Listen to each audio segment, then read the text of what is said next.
Hey everybody, welcome to episode 14, 14, checks my notes, of the Dying Scene Quarantine Chats that we are calling Both Laugh.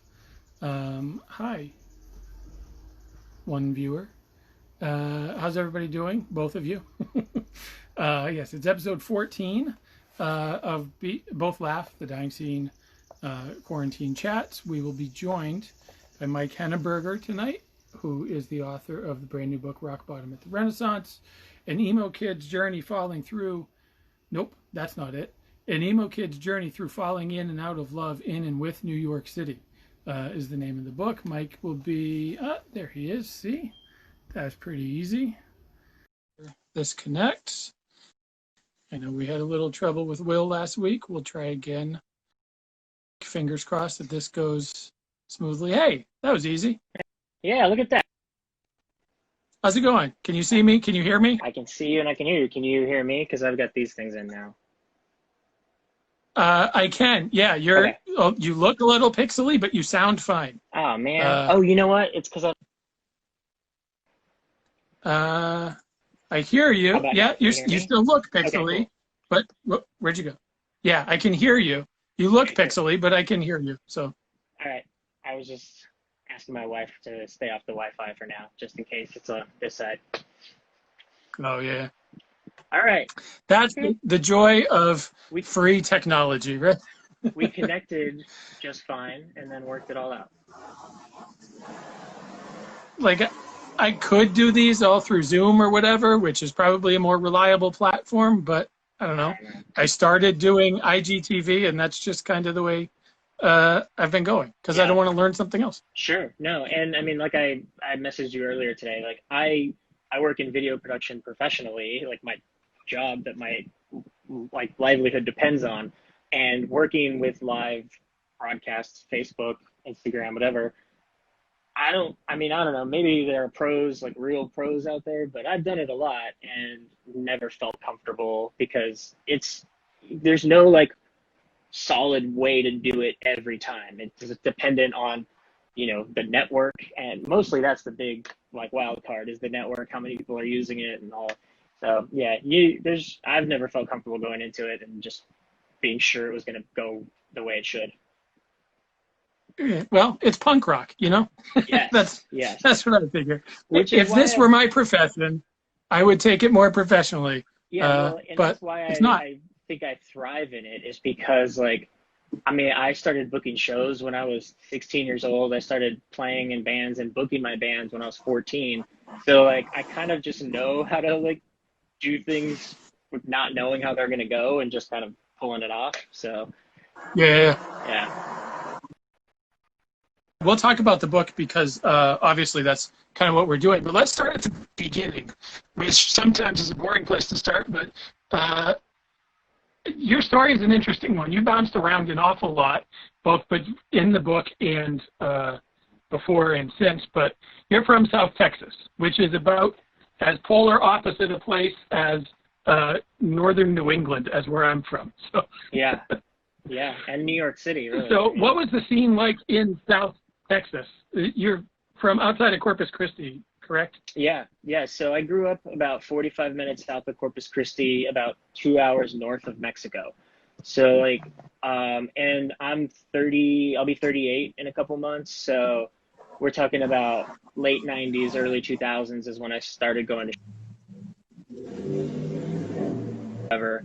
So there was no internet. I mean, it might have existed in some form, but not for everybody, and definitely not Yeah. for a poor kid who didn't even have a computer till high school. So yeah, I mean, there was a decent scene, surprisingly, in Corpus Christi when I was growing up, and in my little town, we had our little crew of skaters and um, who were got older, who were older and like in college and stuff, and so they found out about stuff, and then we found out through them. Mixed cassette tapes got passed around with punk bands and ska bands. But I remember when I was a kid, the first concert I ever went to was Blink 182 in a 200 person venue for $5, right after Cheshire Cat months Yeah. before they had a radio single, so they were completely unknown, or not, I mean, unknown to mainstream, but it was a packed Unknown punk to a club. wider audience. Yeah. Yeah. Yeah. Yeah. And that it was just like older guys I skated with were going, and I wanted to be cool. I was 13. I wanted to be cool and go where they were going, you know. So, and I had heard Blink 182 off one of those mixtapes, but and so my mom like drove me up 45 minutes to Corpus Christi and waited in the parking lot while I went to that show. And I remember it clear as day, man, like seeing, like not, like just being completely blown away by whatever was going on around me. Like this, like place where I felt like, you know, I have 10, 15 skater friends at home, but now there's 200 of them, you know? Um, and so I would go up to Corpus Christi every now and then for, I mean, it feels like back then all the shows were all ages shows, even in Yeah. Right. bars, you know, like, um, and so yeah, I'd go there. My mom was super cool and very like supportive of, you know, I mean, it was better than us like doing drugs and joining gangs or whatever, you know, getting into real trouble. So she would drive me and my skater friends 2.5 hours north to San Antonio to go to concerts, 4 hours to Austin to go to concerts. She would let me Wow. go off with like my 18-year-old senior friends to Dallas, 8 hours away for concerts. That's what we had to do back then. Now, Corpus has a much better scene. They get a lot of good shows. Um, but yeah, so yeah, there's a really awesome club there called House of Rock that gets a lot of cool tours. So yeah, it's Like how always big? Like how big a club would that be? so I'm sure you're familiar with the Revival tour, right? Yeah. Okay, so they got the Revival tour. They'll get like Voodoo Glow Skulls will play there. But the guy who runs that club also books shows at like the amphitheater there. So like the last like Weezer tour went there. That city gets crazy for nostalgia Wow. acts, and I'm not saying that's Weezer, but like REO Speedwagon and like Oh. Styx and stuff Wow. like that. So Yeah. that Yeah. stuff goes well there, but I gotta give a shout out to Casey Lane, the guy who runs House of Rock, because he's kept like punk rock and indie rock alive in that city and gets tours there. Like when I was growing up, it's kind of Corpus Christi is also like out of the way to go to because you have to like leave the main highway. Yeah. Yeah. So a lot of there's no routing Corpus Christi because it's off the highway. So, Right. but they've managed the last like 15 years to get some good shows there, and it's been I'm happy to see that. Every time I see like a big tour go through there, it makes me really happy to see that they're getting that.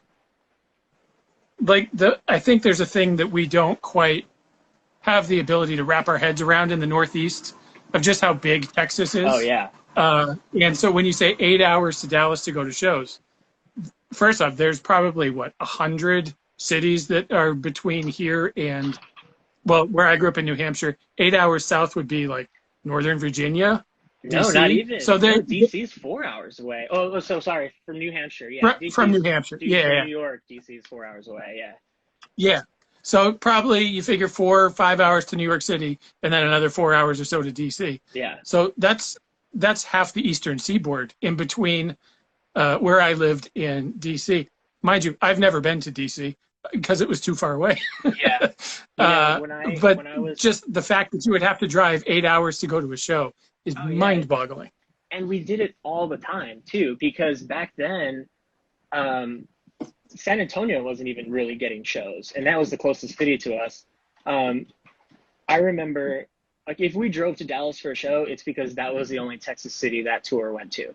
And we did it Yeah, often, like that 8 hour drive. And sometimes we would just drive straight back home that night. Like, I can't remember a time that we didn't do that, that we just like, we definitely never got hotels, you know?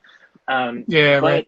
But like, you're from a small town and you don't even have a record store that sells punk and ska, you know? So like, you Mhm. take it any chance you get to take it, and that's what we were doing back then. But I was going to say when I was 22, when I turned 22, I moved to LA from my hometown, and the halfway point from my hometown to Los Angeles was El Paso, Texas. Like you don't even leave Texas and you're Whoa, halfway to Los Angeles. Yeah, that's how insane that state is. that's insane. Yeah. But and that's also got to be like going from South Texas to LA, especially in the entertainment world. That's got to be kid in a candy store. You know, I think I just like so yeah. So I was born in San Diego, California, but I moved to Texas when I was like Okay. 6 or something. But there was still something in me that just always kind of felt like I wasn't supposed to be there. And not that like I thought I was better than anybody or that place. I just always felt kind of like I didn't fit in, you know? Um, and so I always knew that I had to get to a big city. And when I turned 18, I moved to Austin with my band. I was in a ska band at the time. And I moved to Austin with them and we started touring out of there. So I was there for 2 years. But just kind of everything I ever wanted to do with my life was impossible to do where I'm from. Right. At least back then. Now with the internet and all the resources online, people can do whatever they want from wherever they want. Right.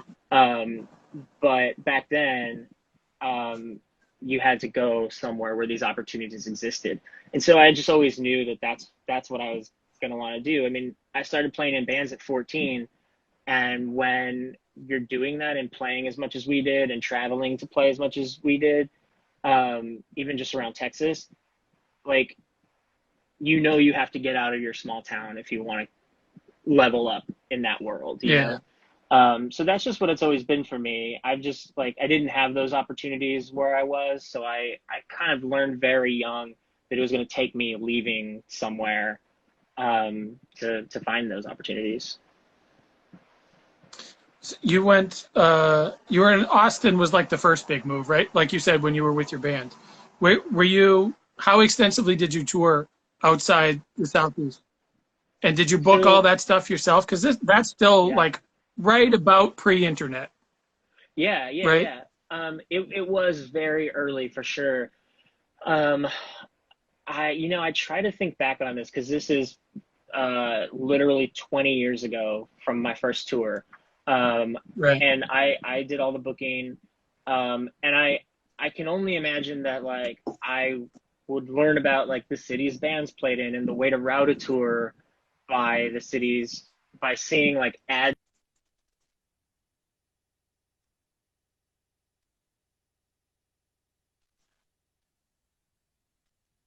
17 and still living in Kingsville. Like Yeah. we didn't move to Austin till we came back from that first tour. And it was kind of the whole western half of the United States. We went out for 2.5 months, which I didn't know was stupid, but every band I've ever told that to is like, what were you thinking for 2.5 label? Right.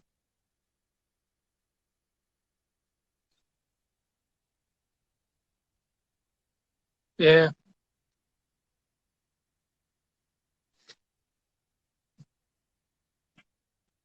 Right. Well, especially in a ska band because there's a lot of you. Yeah, yeah. But we had a old, and I mean old, like 1970 school bus that was a marching band equipment bus for a school in Corpus Nice. Christi that we bought for maybe like I don't know if we even bought it or someone gave it to us. But we laid carpet down, we built bunk beds in it, we put a couch in there, and that's what we toured in and slept in most of the nights we were on tour. Um, and it broke down 3 times a week on that tour. But I mean, it was a great adventure, and it made me who I am today because I remember coming home from that tour, like on the last stretch of dark Texas highway, just sitting in silence in the bus going home and thinking, I just did that. Like I just went on tour for 2.5 months. I can do anything, and it was a lot of work and it was hardly like a balance of excitement and reward versus hustle and torture, but it was still an amazing thing that not a lot of people get to do. And it made me feel like I could do anything, and that's a blessing and a curse, because now I feel like I kind of constantly feel like I have to one up the last thing. Um, Yeah, right.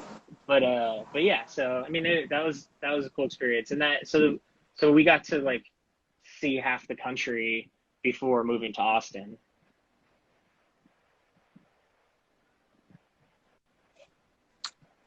We're a little glitchy again. Hold on. I don't know if Uh, it's my fault or not. We were making progress there for a few minutes. yeah, No, we're good on my I end. think we're good now. Cool. Okay. Um,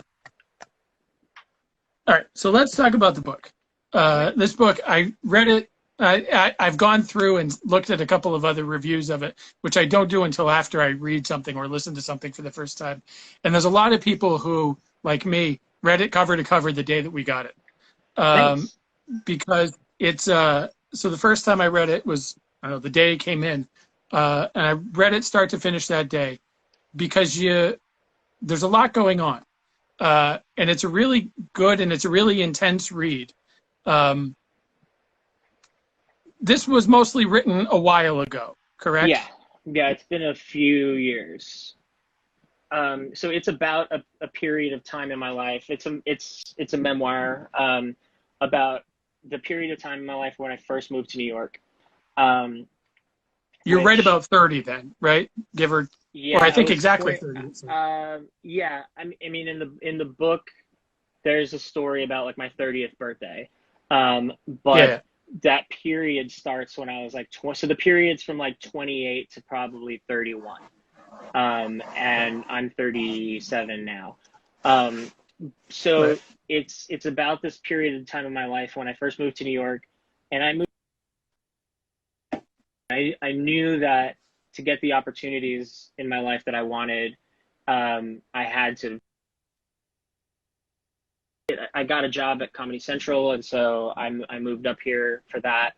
Um, but I didn't have any friends here. I didn't know anybody. I mean, I had one friend who just wasn't around that much, um, and wasn't like the kind of friend that you need in that situation. So Yeah, yeah. I was just really alone, and um, didn't really know how to handle all of that. I suffer from major depressive disorder and anxiety disorder, which doesn't make that stuff any easier.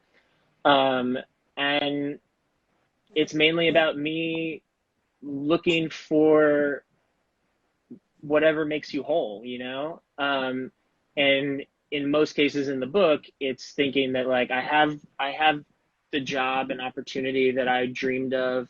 I'm in the city that I dreamed of. The only thing missing is having the partner that I've dreamed of. And Right. that just like kind of brainwashes you or tricks you into thinking, to putting that on a pedestal and thinking it's so important, to where like if you have, I mean, even if you don't have mental health issues, it'll still mess with you. And Right. so for me, it messed with me a lot, and I didn't handle it in the most healthy way. You know, I was on medication, but I abused it, and you know, was drinking a lot, and yeah, just didn't really have healthy ways to deal with any issues. And so that's what this book's about, just kind of dealing with shit that your mind can trick you into thinking is life or death, and not knowing how to deal with it. And so yeah, so that was just a very hard time in my life, very dark time in my life, kind of one of the only times where like, I mean, I've been in dark times like that before, but I've kind of always been around people I knew or who were close to me. So I Mm. could, it was never healthy like going to them, but like having someone else there to be in that with you is always better.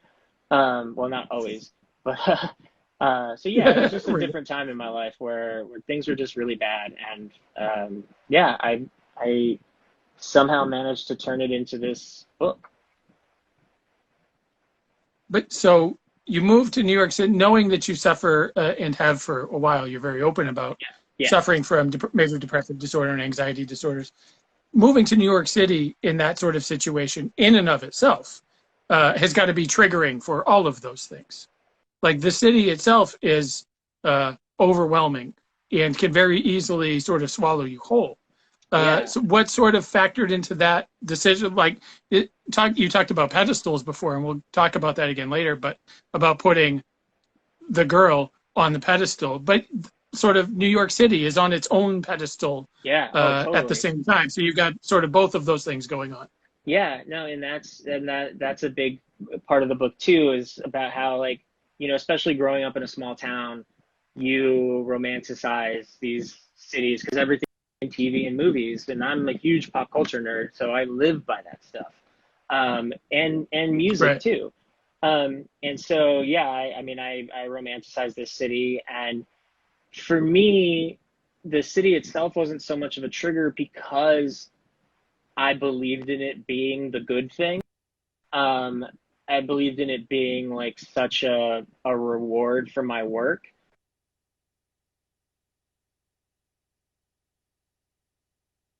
that it so easily is for people. I mean, there's plenty of people who come here with a different state of mind of like, maybe they think the second they get here, they're supposed to like be handed something, or that's all I need to do is Right. be there, and then someone will see what I have. But I've never felt that way. I've always known I had to work for stuff. um I've Yeah. struggled my whole life. I've been poor my whole life, so like all of those things about living in this city, being poor and struggling, and Yeah. like that just didn't get to me because that's been my whole life. um so yeah, it was just kind of it was more on the personal relationship side because you're alone, and that's tough for anybody. Did you have work lined up when you went to New York City, or Yeah. was it like take your bags off the bus like an old Guns N' Roses video and No. like show up in the big city and here I am? Yeah. No. I'd like to think I would have done it anyway. Although I think I would have gone to LA if that were the case, because I lived out in LA for a couple of years. I really love it out there. Um, and I just didn't know New York well enough. Like I interned at Comedy Central in Right. 2011 for 5 months, and so that was my all my experience with New York. Um, and then I went back to tech.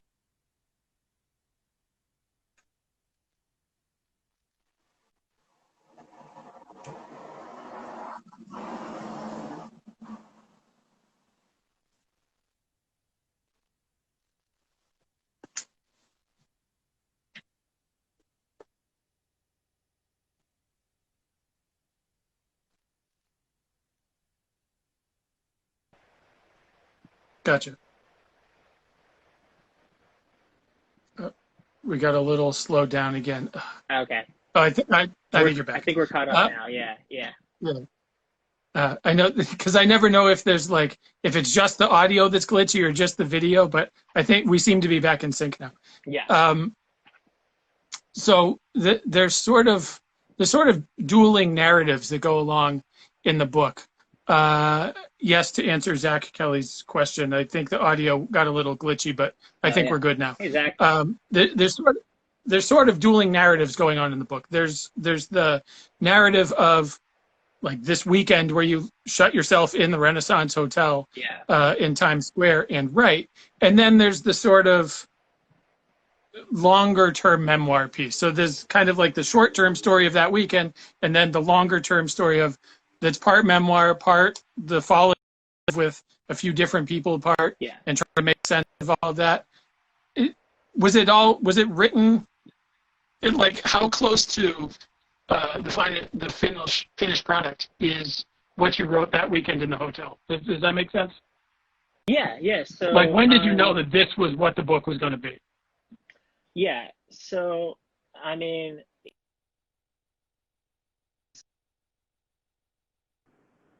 Well, no. Okay, let's I'm, try that again. So I got you now, so I feel like you should have me now. I heard that, so that's good. Okay. All right, I think we're good. Okay. Uh, so yeah, I think I didn't hear much of the answer. So, but to backtrack, the question was basically like, from when you hold up in the Renaissance that weekend, how much of the finish, how much of that narrative that you wrote is what turned into the book? Yeah. So that's I always struggle with this question because all of the like parts in the hotel were written in the hotel, and so that narrative pretty much came together while I was in there, and like the present day girl, because there's a lot of flashbacks, or not a lot, there's like 3 or 4 flashbacks, but Yeah. the present day girl and the days in the hotel all happened that weekend, because that's what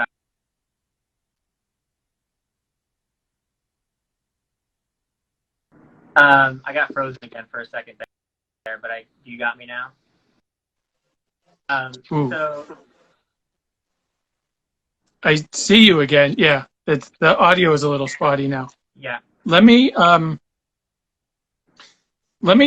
don't not necessarily start over, but if I X out on you and then request you, we'll try to maybe it's a different connection or something like that. Seemed to work okay with Will Hogue last week yeah, when he sort of canceled out and then came back in. So let's try that. I'll keep the thing running. okay, And then we'll just try to reconnect. So let me X you out and then I'll request you. cool. Hang on a sec. The more I learn about this technology, the more I hate this technology. But I like being able to talk. Hey, There you are. Hey, you look clear. all right, yeah, no, this. Let's see. Let's see how it goes. The more I learn about, I was just saying, the more I learn about this technology, the more I hate it. Except I like having live interviews, and I like people being able to watch in real time, and because it adds something that, like, if we were to just do it over Zoom, we'd have probably a much better connection and a better talk. But I like the sort of live piece that people can just kind of Yeah, no, chime in, I whatever. really But appreciate you doing this because, like, I watched a couple of your interviews, and I saw you talking about how, like, you're a writer, and there's just not, as much yeah, writing anymore right now.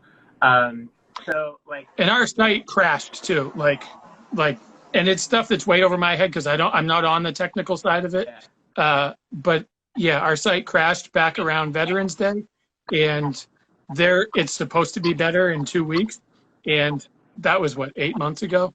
So I've just been gun shy about actually writing for anybody else because I've been doing this for like 9.5 years yeah. with Dying Scene, and so yeah, so this seems like a cool way to at least Yeah. still do interviews and have conversations. Well, I wanted to say, first of all, thank you for doing these things, and let you know how much I appreciate it because, like, I'm the same way. Like, I don't like I'll write for free for people because I just love writing about music and I care so much about music, and I want it to keep going. And I was gonna say that Philip and Zach both said that the connection's way better now. So thanks. Oh yeah, this is night and day compared to what the other one was. And to answer Zach's question, yes, the Will Hogue interview is on our IGTV, and it's on Dying Scene's Instagram page. You can on YouTube page rather. You can find them there. Yeah, I watched the Will Hogue interview earlier, and is it Brian from Lucero? Yes. Yeah, man, that guy is so great. Like, I want to have him on just for like weekly, just like Tuesdays with Brian or something, because he's just such like he's got stories after stories, and he's just such like a unique person that the world needs more of those guys. That's what I'm talking about. What's that? Just like people who are just doing things because they love to do them, and because it means something to them. That's all I'm doing, and like putting this book out. Like, this is an important story for me to tell, and like I've told people on Instagram and Facebook that, like, I didn't put this. I'm donating half the royalties to charity. People have told me, like, as soon as they get their unemployment check, they're gonna buy a book, and I've said, don't do that. Just message me, and I'll send you a book. Like, that shit doesn't matter to me. Like, I do this because I love to do it. I hope that, this is the first step into more things, but like, it still means the world to me when people do things because they love it or it's important to them. And not enough people, especially as you get older, it gets harder to do that. So thanks. Absolutely. That's quite literally why we do it. And the very first one of these I did, we didn't save it because I was just trying to figure out if it was a plausible thing. Yeah. But so I talked with the guy who actually founded Dying Scene, whatever, 11 years ago now. He lives in South Africa, and we used to connect more because when he lived in the States, he lives in South Africa. He's got a family. He's got an important job, so we don't talk as much as we used to. But that's literally why this whole thing started. And we had a really sort of deep team of people that just wrote for us for the love of wanting to do it. Yeah. Like we had shifts where we would cover 3 hours a day from 9 a.m. to 9 p.m. Eastern time and just put out stories and did interviews and album reviews. And it, like, none of us made a dime doing it because that wasn't what it was about. But then you tell people outside, people that are into like pop country music, rock and roll music, whatever, about that you do this, and they're like, "Oh, you probably make good money doing that." We're like, "No, we're in punk rock. Like, there's 4 nickels to go around. That's it." No, I mean, and Blink-182 has them all. No, it's the same thing as like being in a band on being in a band on tour, and people are like, "Oh, that's really cool," and you're like, "Yeah, I see a hotel and a venue in every city, like, right, or just drive all night."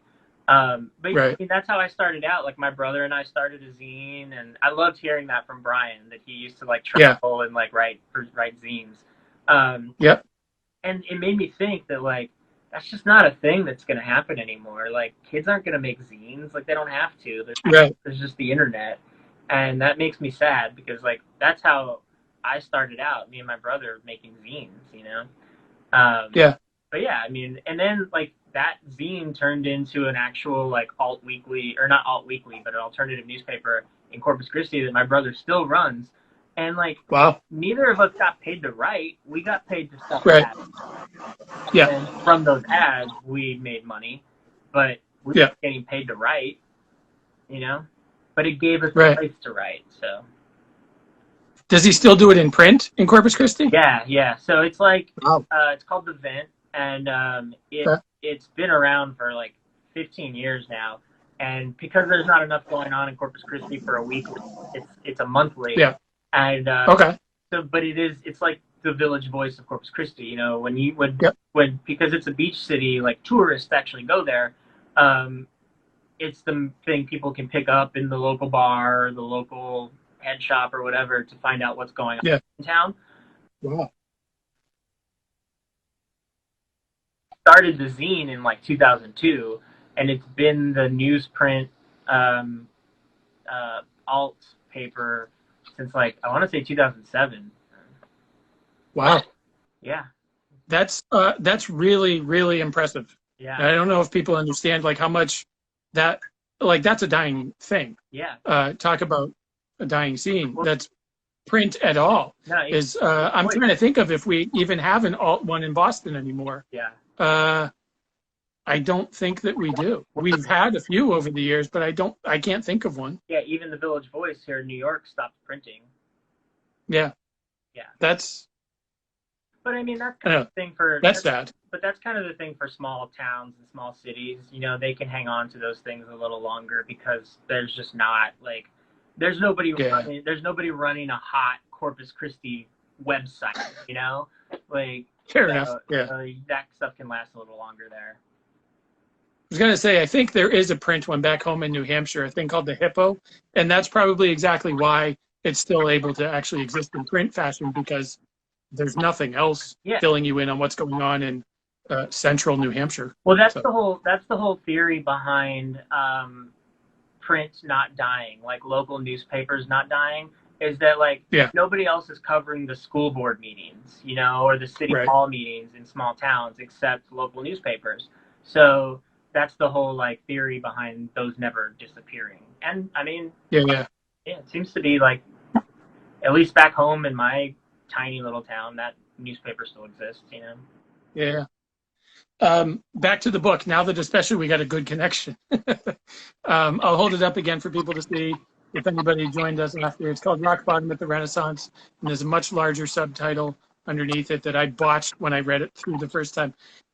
There's a lot of really dark and not necessarily positive things in this book. What made you decide to put it out? Why was that important, that part of the story?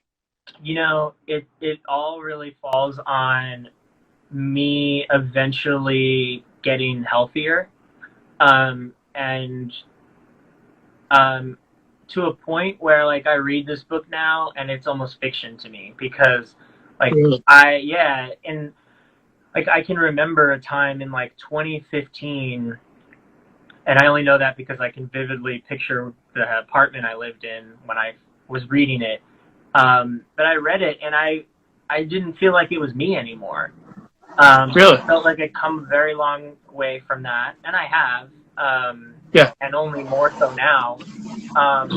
That it didn't feel like me anymore, and I was reading it just as objectively as possible, as somebody who deals with depression and anxiety. And I was reading it, and it hit me like, wow, like this is helping me right now see how bad somebody could deal with this stuff. Maybe it'll help other people who deal with it. And also, like, there are parts in the book that I read now, and because I'm not dealing with it to that extent anymore, or that like dark, it hit me, and I thought like maybe this will help people who don't deal with this stuff understand their loved ones better, who do deal with it. And and it hit me like, I mean, of course, I always, once I finished it, I wanted to put it out because I've always been a writer, but there's a lot in there that I used to be embarrassed by. I used to feel a lot of shame about. I didn't want, my wife to know as detailed as it gets. I didn't want her family to know as detailed as it gets. I'm super close to my family, so I didn't really care about that. But there are people like I do really care about in life, and I mean I care about my family, of course, but people who like I don't want them to see me differently, and so that made me hide it for a long time. But there was this one point in 2015 where it just hit me like it wasn't even about me, and it made me think that it could help other people, but also made me think like I shouldn't be ashamed of this stuff because that's not me anymore. And I want other people who deal with this stuff or who feel like they're at rock bottom or feel like they were at rock bottom or dealt with things as shameful as some of the stuff in this book is, to say who cares and like just get past it. Because I mean I've had some talks with some people and like people kill themselves for less embarrassing stuff than in this book, and that didn't happen, so like I always tell people that I like to look at this book as like an old Bayside record or an old Dangerous Summer record, where like those songs are dark and they're sad and they're depressing sometimes, and there's some things in some of those songs that those guys now 15 years later or 20 years later, some of them may not be very proud of saying,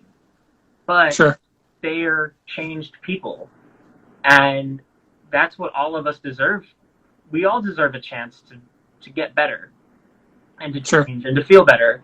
And you can't get that chance if you kill yourself. So that all hit me, and that's what made me want to put it out. Just so like I've dealt with this stuff for so long, and I've dealt with it at varying levels of really bad to now, control can be. And I just don't want people to think it's impossible to get past it, How long after the weekend? So again, to sort of encapsulate part of it for people that haven't read it yet, there's a weekend where you essentially hole yourself into the Renaissance Hotel in Times Square and write. And it's your visitors on that trip are Ambien and Xanax and a bottle of Johnnie Walker. And so it sort of, you see this spiral, and I want to say this guy's spiral. I realize that I'm talking to you, but as you're reading it, you're watching somebody sort of spiral, and there's a few times where you wonder if, like, how he's going to be able to pull up out of this sort of nosedive that happening because you bring those times, so you can put yourself in your shoes. up on the joystick after they get out of this nose dive. How long is time getting better for race? Like seriously, or whatever. Yeah. So there's my. Is that a Brian Fallon poster up to the top left of your screen? If you can hear that, is there a Brian Fallon poster up there? No, that is a Rocky Votolato poster. Oh, that's what I meant. Yeah. Yeah. Because I have that same poster hanging in my hallway. Where did you go to the show? It's at Great Scott in Boston. Oh, I was there. Really? My charity Zero Platoon sponsored that tour, and if you look right here, you might see my logo there. Oh, yeah. But yeah, I was on that tour for 5 weeks with Rocky Auto selling merch. I probably sold you that poster, actually. You probably did, because as soon as I saw your press picture, I was like, this guy looks familiar. I just can't place him. Yeah. But yeah, that was with Dave Hawes and with Chris Farron, and that's the tour that Dave Hawes got sober on, and he just had his 5-year anniversary. Yeah, yeah. And the singer from Rise Against was there at that show in Boston. Yes. Yep. Yeah. Yep. No, I remember. That was you're perfectly clear right now. We got you. Yeah, this is where I would sit here when I did the first few of these episodes. Yeah. But the sun sets directly behind me, so it sort of like lights up these windows. So if I do them at between 7 and 8 o'clock, I can't sit here. Yeah. But yeah, this is a better spot. All right. And it's under my Lucero flag. I almost wore that shirt. I had to decide because like the 2 episodes I saw from your show, both reference Lucero because Will Hogue and then Brian. Yeah. And I had that shirt, and I have like 150 band T-shirts and tour T-shirts. Yeah. I've gained like 40 pounds, so I only like 5 of them fit, and one is that Lucero shirt. So I almost wore that. That's funny. I decided to go Smoking Popes. Well, yeah. Oh, you obviously, so did I. Hey, it's not that. That's awesome. That's funny. Yeah. Believe me, I have shirts that I have outgrown that are in a box in the basement that someday will maybe fit me again. Oh yeah. And someday will probably just turn into a blanket or a quilt or something. Yeah, I'll never get rid of them. I went to one day a few years ago. I went to an Andrew McMahon show.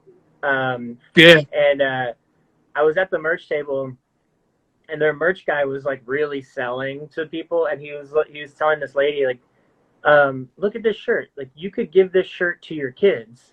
And it made me think, like, oh, totally. That's right. Like, I don't have kids, but I hope to someday. Yeah. And so, like, I'll just give these shirts to my kids. I want to say that Andrew McMahon's merch guy was Gaslight Anthem's merch guy for almost their entire existence. A guy named Danny. Yeah. Huh. Yeah. I think once they broke up, he was on with Fallon for a while, but then I think he was with Andrew McMahon for a while, too. Don't know why I know that. Yeah. So yeah, I wonder where we left off. So we were talking about like when I finished this book, how much I wrote about it in the hotel.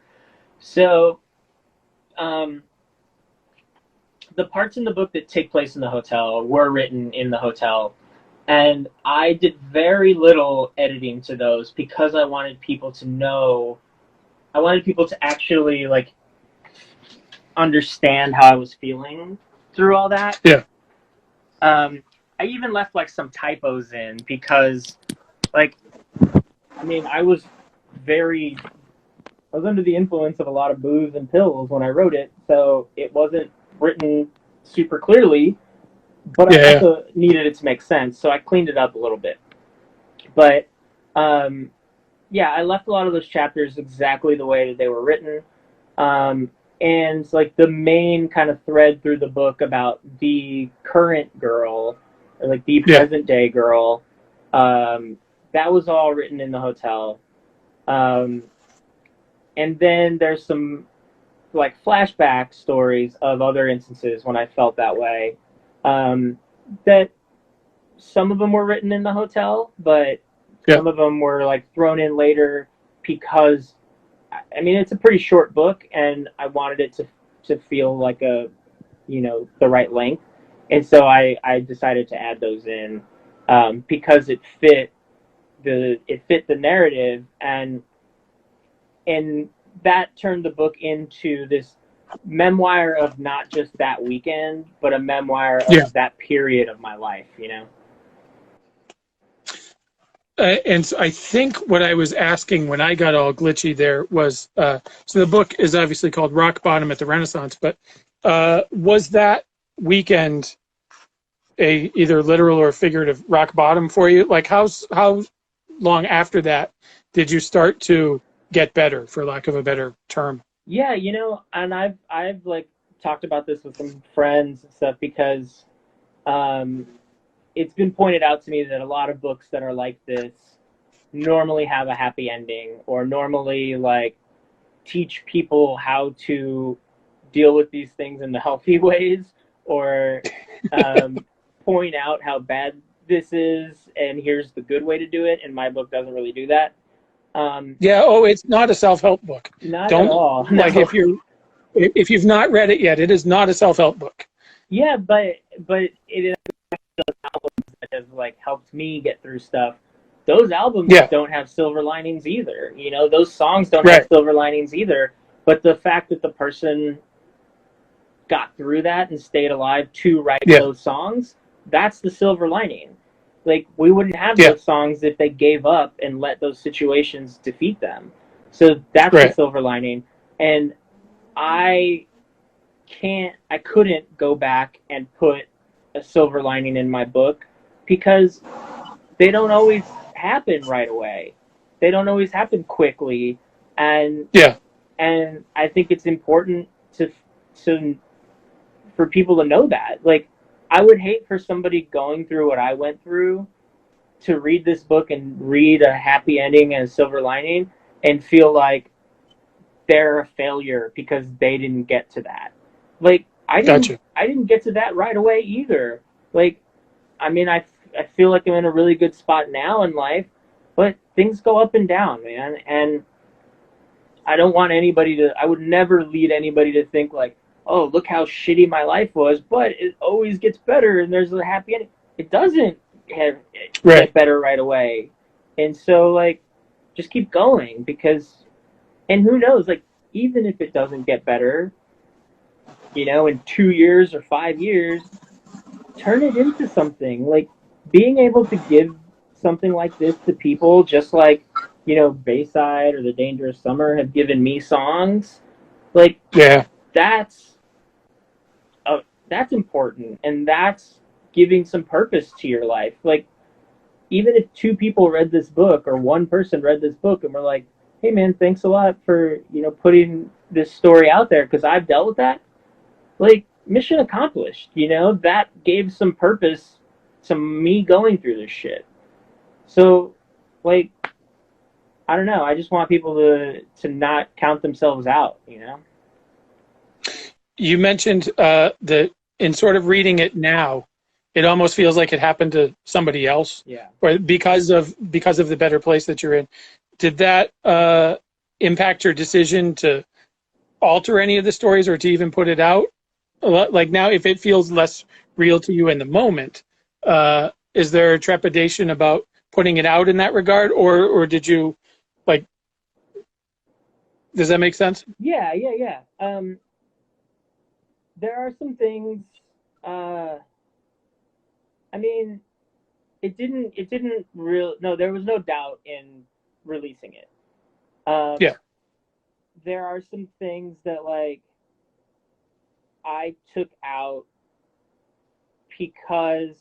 only because it didn't affect the story at all to take out, but I didn't want people to stop reading it, because maybe it would have been, like, offensive to some people, and, you know, or a little too much, and I didn't want people to stop reading it to get to the points that are important and that do help people, or that people have related to. I didn't want it to be distracting from how helpful this book could be. So there are things that, like, with a clearer head, I was able to go back to and be like, that's not really necessary, you know? Yeah. And it didn't affect the story at all. But no, like, I tried my best and really did keep it as close to when I wrote it as possible, because, like, I mean, you've read it, you know that I don't let myself off easy in it. No. And yeah, there's plenty of stuff, plenty of things in there that, like, I mean, it's called Rock Bottom at the Renaissance. Like, I want people to know that Right. it's a time I'm not proud of, and Yeah. it's a state of my life that I'm not proud of, and but that doesn't mean I have to live in shame of it, you know. So Right. that's really the point of the book. And it's very authentic. And I think so. What is important? Oh, there's a long question there. Hang on a minute. I was actually in a group for when people stopped reading based on some things talked about in the book. The post got pretty negative. How do you handle that type of criticism? Yeah. Well, that seems like a better question than I was going to have. So let's answer that one. Yeah. No, and I mean, I tried to comment on that and tried to talk it out with people, because, you know, there's the Chelsea Hotel chapter, which is, you know, one of the darkest chapters in the book and one of the darkest points of my life. And there's a point where I say that I don't know if that's how it happened, or if my mind has just personified the shame I feel from that experience. And so it was like, so somebody posted pictures of 2 paragraphs from that chapter, which, as you know, because you've read it, taken out of context, looks very bad. I can guess which paragraphs they were. Sure. And so, which you would hope that people would be open-minded enough to at least have a conversation about it, but it didn't. Right. It wasn't that. It became immediate cancel culture talk, and I even posted. I was like, "Look, if any of you want to DM me and talk about this, I'm open to talking about it." Nobody DM'd me. Can you hold on a sec? This says we have 20 seconds remaining. Can I end this and save it, and then can we start over again? Sure. Or continue? I want to make sure we save this. Yeah. Hang on a sec. I'll be back in a minute. Okay. Thanks for coming back. If you joined us, I will eventually post both of these up on YouTube.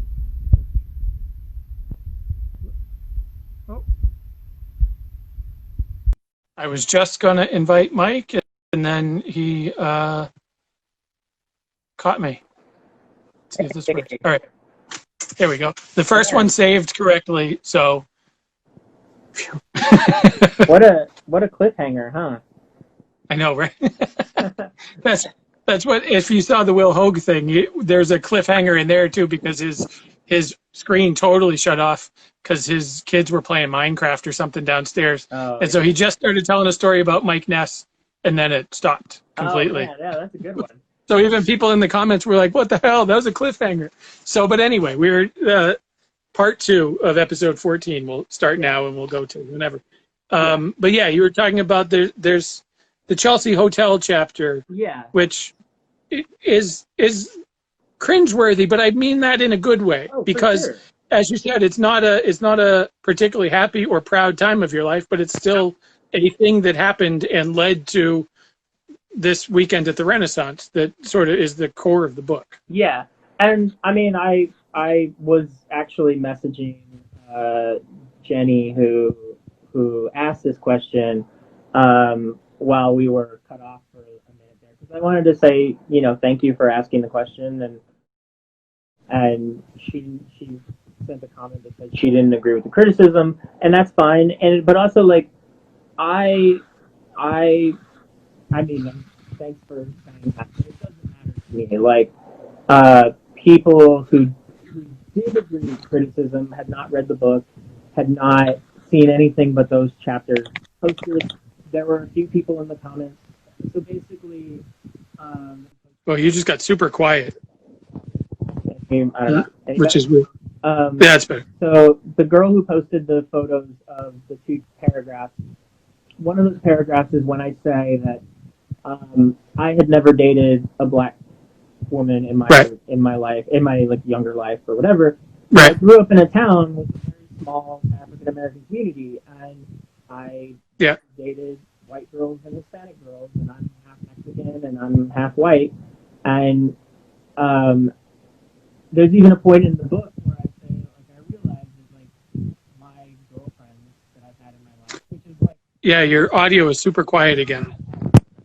And I can hear myself a little bit through yours, like through the echo, but I can't hear you. Okay. Is this any better? Oh, no. Yeah. Yep. That's all right. I don't know. I didn't really change anything. That's weird. Okay.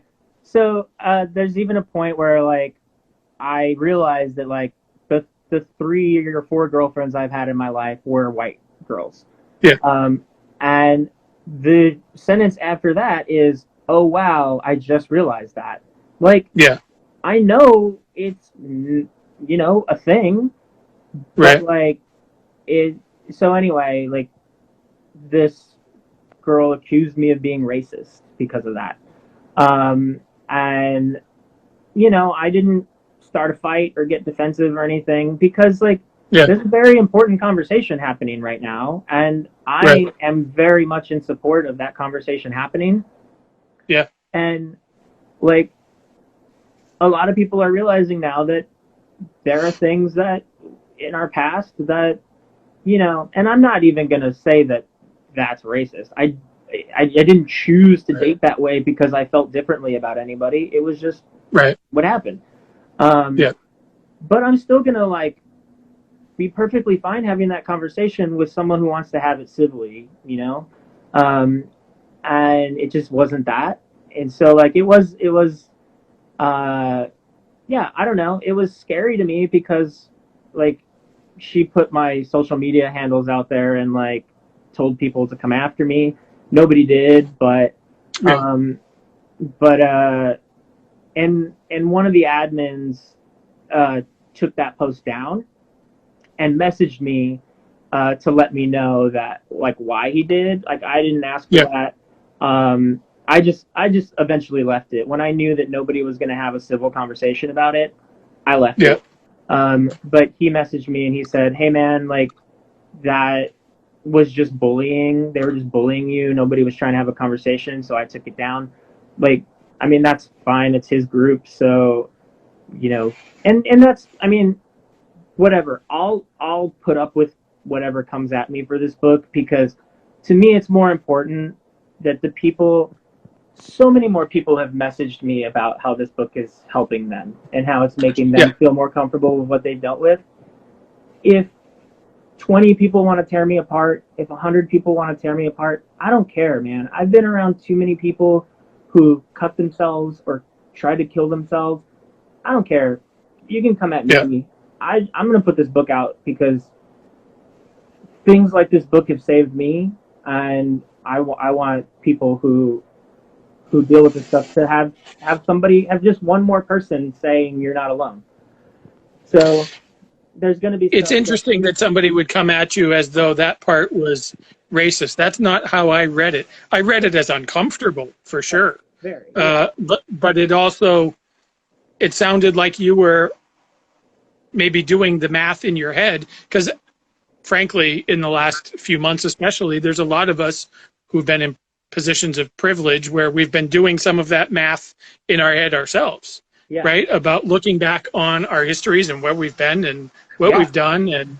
And it sounds like you're kind of doing that in that moment. I didn't read it as though it would be racist. I read it as uncomfortable, but I think, again, that's sort of the point. Yeah, that's very much the point of that chapter. It's so uncomfortable. Yeah.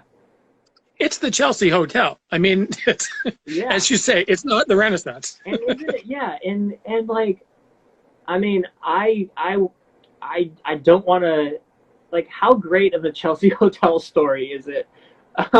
And I'm not giving myself credit for that at all because I would never say I'm a good enough writer to come up with the perfect Chelsea Hotel story, but that's a pretty good one. But like, and that's, I mean, that's the main chapter in the book that is the hardest for me to deal with, you know? Yeah. But that's the point of it still being in there. Right. Could have taken it out. And I mean, the song that goes with it is Tortures of the Damned by Bayside, which is exactly about dealing with that stuff.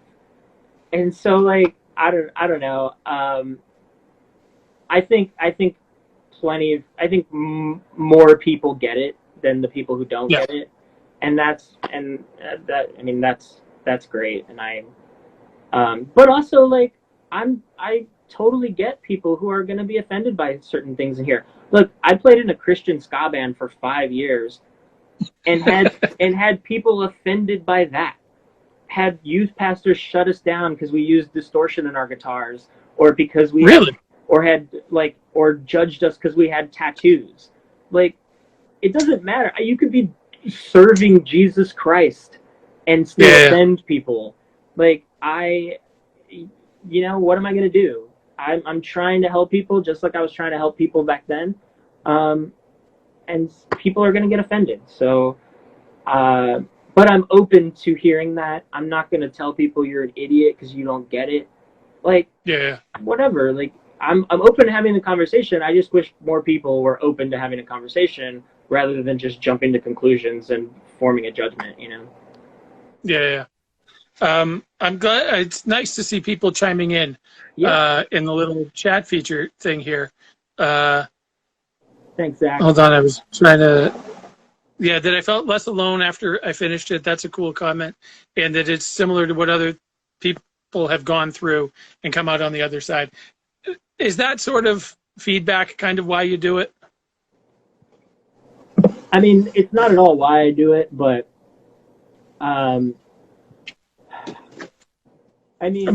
because it gives it's comforting the discomforted, right?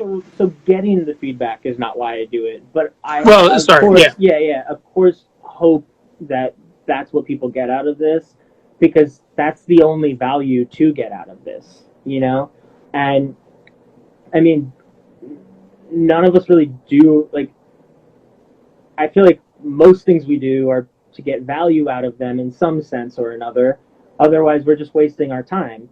And that's why, like, I try to tell people, like, I make $3 or $4 off a book, you know? It's like the value I get from this is not the money. Like, the value I get from this is, one, getting this off my chest, two, helping other people see that, you know, you're not alone in these problems. And, like, that's why I did it. And I mean, Jenny followed up her question by asking how I deal with that kind of criticism. And that's the one and only time I got criticized by it. Almost everybody who's given me any feedback has been completely positive. But I was in fear for a very long time of how this would affect my wife, how this would affect my life with her and her family. But I just had to weigh the value of it helping other people, and that's really, like, that so outweighs anything, you know? Like, even if more people came at me like that, it doesn't matter. Like, it like, the people who find this to be helpful outweighs any negative that could come at me for this. Have you had the good fortune to give, whether it's guys from Bayside or Smoking Popes or Alkaline Trio or the bands that you sort of chronicle through here, have you had the good fortune to be able to tell them what their music meant to you and how it helped you through and how it felt putting it in this book? Because I would imagine it's the same, like, the feedback you will get about this book is similar to the feedback that you might give Bayside for their music, if that makes sense. Yeah, no, totally. And I've had a lot of good fortune in that sense. I was able to give it to AJ Perdomo, the singer from The Dangerous Summer, and he loved it, and he's been so supportive and so helpful with me for the book. And he's just been like, and he's one of my favorite, most important singer-songwriters to me and the fact that he's given me so much encouragement and so much support, just I've given it to the guys from Bayside, and Jack from Bayside's been super awesome about sharing posts about it. He and I have messaged a couple times about it. I gave it to the guys from the Wonder Years, so I've talked to a couple of them about it too. I gave it to their guitarist Matt at one of their shows, and then I just left a bunch of copies for the band at a merch table, and they all got, like, I've talked to a few of them, they all got them. Dan, the singer from the Wonder Years, passed his address to me so I could mail him a copy before I did any of that. I gave one to Josh from the Smoking Popes when he played at the Knitting Factory a while back, and I gave one to Derek from Mayday Parade, the singer from Mayday Parade. I was able to. There's a mention of like Reliant K in the book, and I was able to send one to their guitarist, Chris Carrabba. I got an address to send one to him. He's messaged me about it too before he got in his accident. We were talking about it. So yeah, like I've gotten very, very I've been super fortunate. The people, so like I'm trying to start working on the audiobook, and on the audiobook I want to incorporate the music where the lyrics are in the actual print book. And so that's a cool idea. Yeah, and so I've actually like recorded a proof of concept myself just to share with labels and bands. But immediately, like AJ from the Dangerous Summer emailed Hopeless Records and asked if I could use the music for free. Hopeless Records approved that. They put me in touch with the Wonder Years manager and said they're fine with me using the music for free as long as the Wonder Years is. I messaged Mike Park from Asian Man Records because the Alkaline Trio song I use is from one of their Asian Man releases. Oh, it's from that far back, yeah. And it's been impossible for me to try to get in touch with Alkaline Trio. And so Mike Park approved me using the music for free, and put me in touch with their manager to get their approval, and he approved it too. And I'm going to say, like, I got to say that I'm donating 50% of the audiobook money to charity also, just like I'm doing with the paperback. So that plays a part in it. They're not just giving me the music for free, you know? Yeah, right. And so, like, they see the potential of this book helping people. They see the charitable aspect of it, and so they're helping out with that, in that sense. That's really awesome. Yeah, so that's where I've gotten so far. But I just started last week, like, reaching out for the music because I've been so focused on the print book. I don't want to take up too much of your evening. I know these usually go an hour, and obviously we're well past that at this point. But I just wanted to say thanks for coming on to do this. I know we had our technical issues, but this is really cool. I think that it's an important book for people to read. I think if people have struggled with anxiety, depression, suicidal thoughts, feeling like you're alone, it's a heavy read. And spoiler alert, he's okay in the end because he's right there. Yeah. But it's a heavy, dark read. But I think it's an important one because, as somebody said, it helps you feel a little connected and less alone. Thanks, man. And even if you don't deal with that stuff, I think it's very helpful in understanding other people who deal with it. If you have loved ones, if you have, a good friend that, it's really hard to like talk to when somebody tries to share this stuff with you. But maybe this will like help you understand that a little better. But also, even if none of that's relevant to you, it can be a fun book to read with the music, and like if you're into emo and pop punk, then you definitely have an emotional tie to it, and that's the running theme through this book. So like, if music means anything to you, that's what this book's about also. So you don't have to like deal with any of this stuff, and that's great if you don't.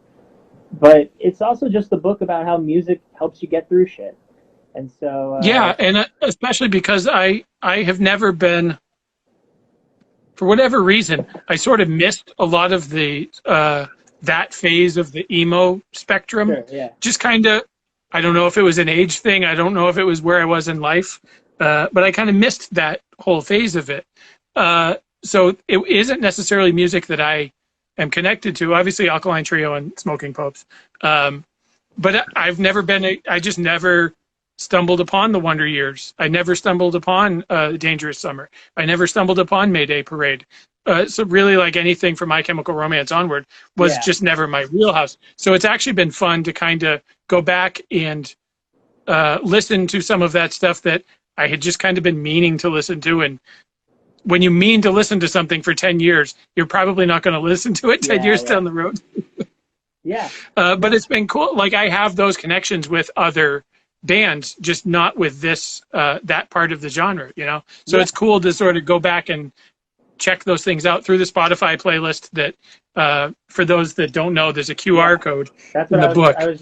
I got it right here. I was just about to show it to everybody. Awesome. Yeah. So right in the book there, you can like find the playlist on Spotify or Apple Music, so you can follow along in the book. And every song I mention in the book is in order on that playlist. So if you want to check out the song or listen to it while you read, I can't do that. I can't do anything with music playing, which is the horrible irony of my life. But really, is that man. like an ADD thing? I don't know. I don't think so. I think it's just that I care so much about. Oh, your audio cut out again. Is that better? Yeah, it's better. Yeah. I think I just care so much about lyrics that it's like I can listen to Explosions in the Sky or like instrumental stuff like that while I work. Yeah. Sometimes, but if there's lyrics, like I just want to pay attention to them. That makes sense. Your audio cut out again.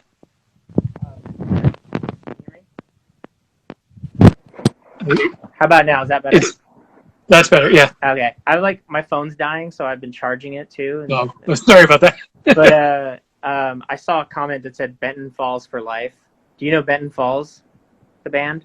I don't know. No, I don't. They're an old emo band too, but it's my buddy Jesse who wrote that. Oh, nice.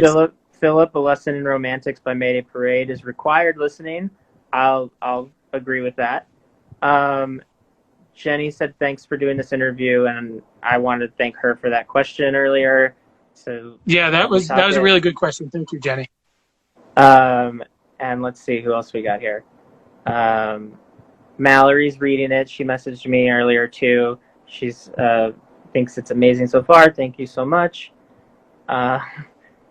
Let's see. And No Country for Old Jen, which is... That's a great name, by the way. Yeah, your audio cut out. When you moved, cut out again. That's better. That's better. She said Jack from Bayside is how she discovered the book. Okay. And that's awesome. Yeah, so I was running an Indiegogo for... before I released it, so I could raise some money for marketing and stuff like that. And Jack shared one of my posts, and at least 10 people contributed to the Indiegogo because of Jack posting that. Yeah. So he's been very cool, and I messaged him about using the Bayside songs, but the Bayside songs I use are from their Victory catalog. So he said he's cool with it, but it's just like I gotta. Good luck with that. Yeah, I have some friends who work at Concord who bought the Victory catalog. Oh, okay. But I just don't know, if you go to the new Victory website, there's no Bayside on there, so now I'm just confused. It's been a few years since I went down the Victory Records road, but I'm surprised by that. Yeah. Yeah. So it might be harder if I don't know the old guy who ran Victory, but apparently he cheated a lot of people. So it might be harder then, but now that true. Somebody just bought the catalog to buy it, I think it might be easier. So, but it's fingers gonna crossed. happen. I'm yeah, and that's a really cool idea. Thanks, man. That you have, yeah. Thanks again for doing this. This is a lot of fun. Once we got the technology thing figured out. I'll save this part of it too, and I'll try to. I don't think I can combine both of them on the YouTube page because it doesn't let you do that. Yeah. It used to, But then like since quarantine, they've sort of changed the way that they do things. I think because so many people are using their platforms that they're kind of making it a little bit more difficult to do. I was going to say, and I was going to message you afterwards, but if you want to send me the videos, I'll just edit them. I can edit them together. Okay. If you want. So I'll just message you after this. Okay. Yeah, that's cool. All right. Thanks again for doing this. Everybody, check out Rock Bottom at the Renaissance. It's a really compelling read. It's a page turner. Again, it's not the happiest story, but in the long run, the guy's right there. So it turns out okay. You're doing well now. And is what we should say. So here's something that like sorry to keep this going, but yeah, that's fine. I got nowhere to be. So I love doing these things because like I always learn something new about the book from talking about it out loud. Because like you said on one of your episodes, like you like doing this because you actually get to talk to somebody outside of your walk. Same here, man. Like I've been working from home since mid-March. Like I don't talk to anybody except my wife when she gets home from work. So like I learned things, and people have told me, it blew my mind at first, but I'm starting to see it. So many people have told me that this book is hopeful.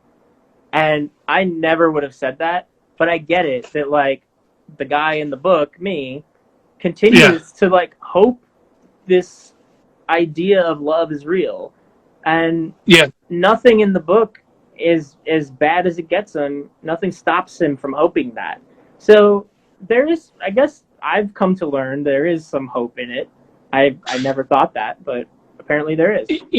It's a love story, not so much in the way that like Nicholas Sparks writes a love story, right? But and it's not I don't know who writes love songs nowadays. I don't know. I have like a current reference for love songs. It's not like an old Whitney Houston song, but like it's a love story with New York City, and it's a love story with the idea of being in love, both literally and figuratively. And some of that is with yourself as much as anything. And that's probably like the after the book stuff is learning to sort of be more comfortable with yourself in the long run. Ed Sheeran, that's a good one. Yeah, he probably writes love songs, doesn't he? I know 2 Ed Sheeran songs because I have a 12-year-old daughter. And that's as many as I need to know. Talk about not my wheelhouse, but it is Jenny love story. Jenny said Ed Sheeran maybe. Yeah. Speaking of cringeworthy, it's a love story with New York City, and you sort of understand why you fall in love with New York City. Yeah. And with the idea of being in love in the first place, like the sort of bouncing souls, hopeless romantic thing. You know what I mean? Like it's that kind of story. It's dark, but it is still. It can be dark and still be hopeful. Yeah. And apparently that's what it is. No, I think that's pretty accurate. Yeah, no, and I'm glad to hear that because, like I said, I thought it was just dark, and now more people have told me that. I see it, and I'm glad. Yeah, it's a good read. Everybody read it. I mean, I'm sure if people hung in with us this long, they're probably going to have read it. But if you're watching this on YouTube or whatever, like, read it. It's a good book. Thanks, man. And don't listen to Ed Sheeran. Thanks so much, man. This is a good time. Thank you. Let me make sure I save this part right, and then I'll message you afterwards. Yeah. Thanks, man. All right. See and ya. thanks to everybody that watched it. This is cool. Yeah. Thanks, everybody.